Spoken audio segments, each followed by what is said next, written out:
Hello, my name is George and this is my client Tom, and we'll be first conducting an informed consent. Please, can you read this informed consent, and you have to understand all the risks associated with all the health screening tests.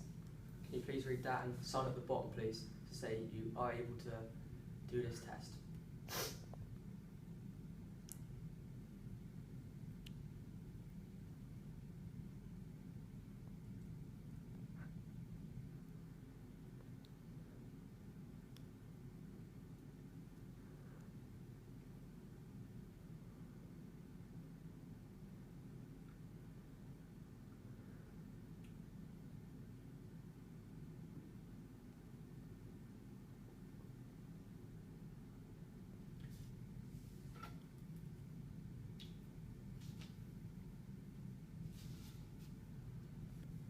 We are now moving on to the health screening test, and Tom Cowd is my client, and he is one of two contrasting athletes. First of all, Tom Cowd is a wrestler, so I've made sure that he has not participated in any forms of activity for 10 minutes plus. This is because we want to get the best and efficient results, otherwise his heart rate would be high. Also, he hasn't consumed any caffeine in 24 hours. This is because this will affect his blood pressure. The first test is the sphygmomanometer test. This test measures blood pressure and heart rate. You should strap it on your left arm. This will be because your heart is situated to the left hand side of your body. The client, first of all, can you please make sure your sleeves rolled up? So just think about the rate, and the black line has got to be facing you like this. Yeah. You may feel some discomfort in the next bit as it'll slightly tighten on your arm, but there's no need to worry. Is that tight enough? Yeah, that's fine.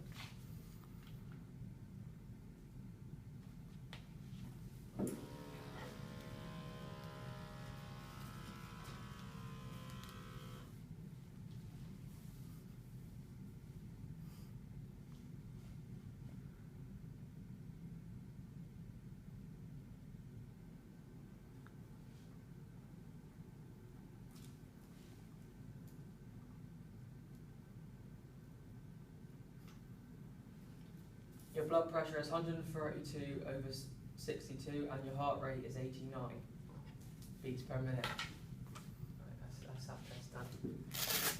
Yes, take that off please.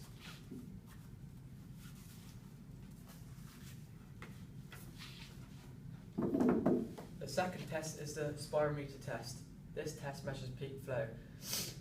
You would have to take your best score out of 3 and you have to excel as much air as you can on this. So please can you take a deep breath and just blow as hard as you can into that.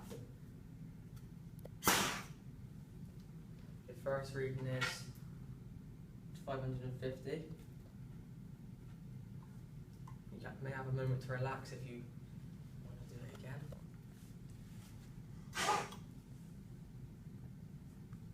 450.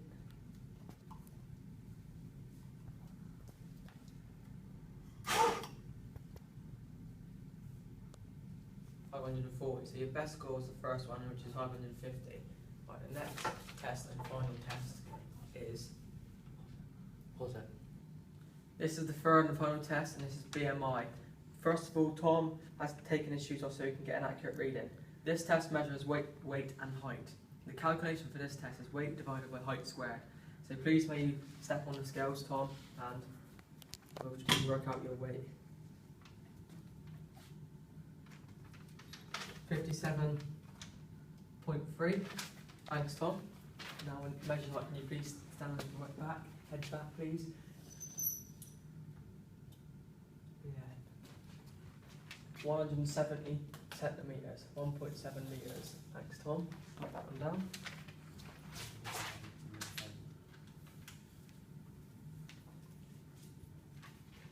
Now I'm going to calculate this BMI equation. So 57.3 divided by 2.89, and that gives me 19.82. Thanks for that, Tom.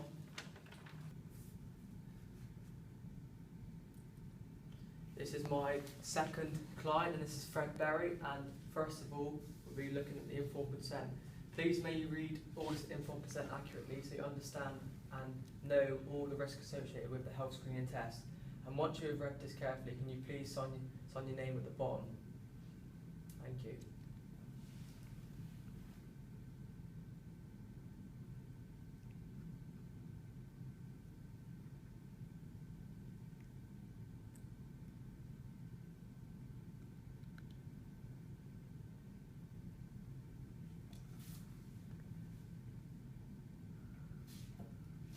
Thanks for that, Fred.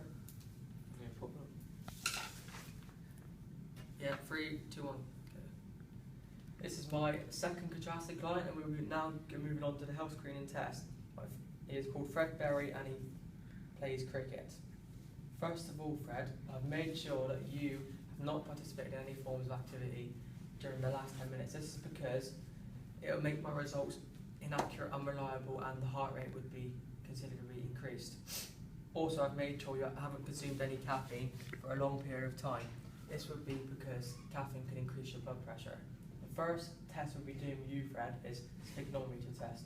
This test measures heart rate and blood pressure. First of all, Fred, it will be situated on your left arm, and please may you roll your sleeve up.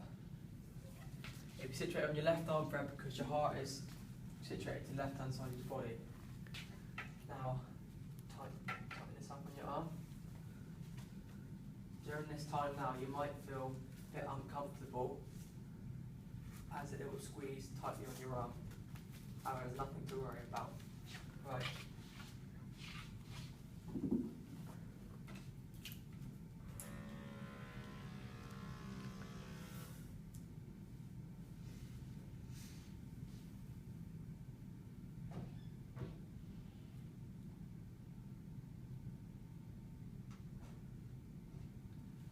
Your blood pressure is 136/82, and your heart rate is 47. Thanks, Fred. You can take it off if you like.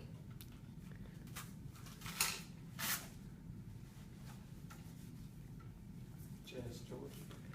The next test, Fred, you'll be doing is the spirometer test. This measures peak flow.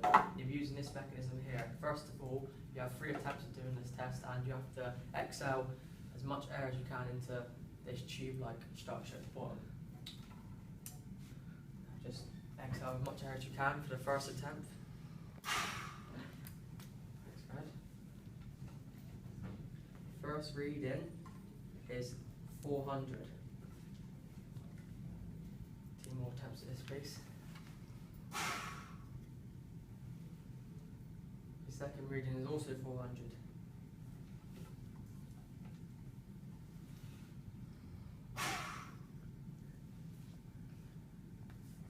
And your third and final reading is also 400. So we'll take your best score, which is going to be 400, Fred. Right. This is the third and final test, Fred, and this measures your BMI. And first of all, you've taken your shoes off like I asked you to a minute ago, and this test measures weight and height. The calculation for this test is weight divided by height squared. So, please may you step on these scales, Fred, and we'll now measure your weight.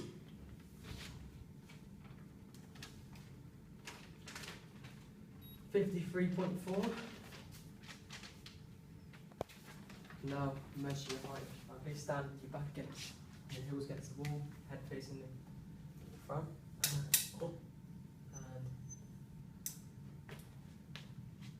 173. Hold on, Fred. Now we'll quickly calculate that on your phone if you've got that, please.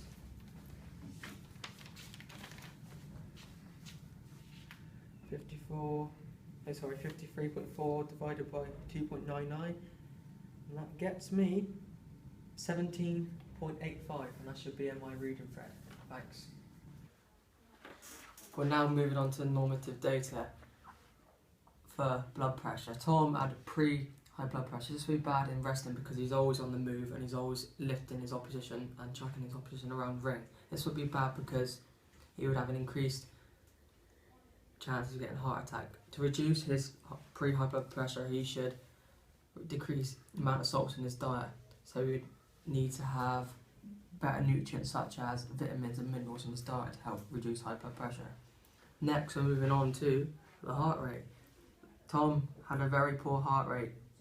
This would be bad in wrestling as he's always working hard, and his heart rate is high. This would be bad because wrestling usually lasts for a good period of time. Next, we're moving on to the peak flow. Tom had a good peak flow. This would be because he's probably likely to do continuous training. To help maintain his good peak flow, he should measure his lung capacity. So he should be on a treadmill for at least 30 minutes. This would maintain his good lungs, so he'll be able to breathe out the waste products in the air. The final one is BMI. Tom is a healthy weight. He would have a healthy weight because he's always more than likely going to be in the gym or doing some sort of continuous training to maintain his weight. In order for Tom to have a healthy weight, he should keep eating the stuff he does in his diet, such as the right protein, carbohydrates and minerals. And that's about it really, yeah. We're now moving on to normative data with Fred Berry. We're looking at the blood pressure, so Fred had a pre-high blood pressure. This would be bad in cricket because he needs to maintain the distance between the stumps. He needs to constantly get to the stumps at a faster pace. To help reduce his high blood pressure, he needs a better diet, so he would decrease the amount of salts he would have. Next, we're moving on to heart rate. Fred has got an athlete heart rate. This would be good because he's always moving about in the field, and if he's playing wicketkeeper, he'd always be on the move and alert. So he won't really need to improve his heart rate on this one. For peak flow then, Fred had an average peak flow. To help increase his peak flow, he should do continuous training for a prolonged period of time, such as going on a treadmill. This would be because his lung capacity would get bigger and he'd be able to hold more oxygen in and breathe more carbon dioxide out of his body. For BMI, Fred is underweight. This would be poor because if he was fielding, he would have no power throwing the ball.